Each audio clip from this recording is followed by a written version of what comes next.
Hey guys, ഇന്ന് ഡിന്നറിന് ജീര റൈസും തട്ടിക്കൂട്ട് മോരുകറിയും അതിൻ്റെ കൂടെ മത്തി പൊരിച്ചിരുന്നു കേട്ടോ.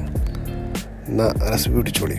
ആദ്യമായിട്ട് മത്തി റെസിപ്പി തന്നെ ആയിക്കോട്ടെ. മത്തി പൊരിക്കാനുള്ള മസാലയ്ക്ക് വേണ്ടിയിട്ട് ഒരു പാനിലേക്ക് ഇഞ്ചി വെളുത്തുള്ളി പേസ്റ്റ്, കാശ്മീരി മുളക് പൊടി, മഞ്ഞൾപ്പൊടി, ഫിഷ് മസാല, കുറച്ച് സുർക്ക, കുറച്ച് എണ്ണ ചേർത്തിട്ട് നന്നായി മിക്സ് ചെയ്തതിനു ശേഷം മീനിൻ്റെ മുകളിൽ ഇങ്ങനെ തേച്ച് പിടിപ്പിച്ചിട്ട് ഏകദേശം ഒരു 10 മിനിറ്റ് റെസ്റ്റിന് വെക്കുക. മോര് കറിക്ക് വേണ്ടിയിട്ട് പാനിലേക്ക് എണ്ണ ഒഴിച്ച് ചൂടായി വരുമ്പോൾ കടുകിട്ട് പൊട്ടിക്കുക. അതിന് ശേഷം കുറച്ച് ഉലുവ ഇട്ട് കൊടുക്കുക.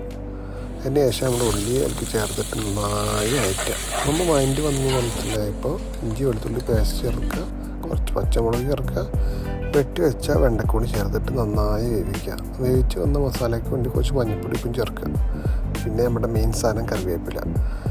എല്ലാം കൂടി ഒന്ന് വന്നു എന്ന് മനസ്സിലായ മിക്സ് ചെയ്ത തൈരൊക്കെ ചേർത്ത് കൊടുത്താൽ നമ്മുടെ സിമ്പിൾ തട്ടിക്കൂട്ട് മോരുകറി റെഡി.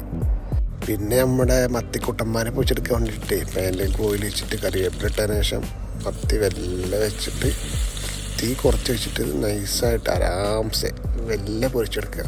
പിന്നെ നമ്മുടെ കലാപരിപാടി ഈ ജീര റൈസിൻ്റെ കൂടെ ആ തട്ടിക്കൂട്ടും മോരുകറിയും ഫിഷ് ഫ്രൈയും നമ്മുടെ ഹോമിലി ഫീലാണ്.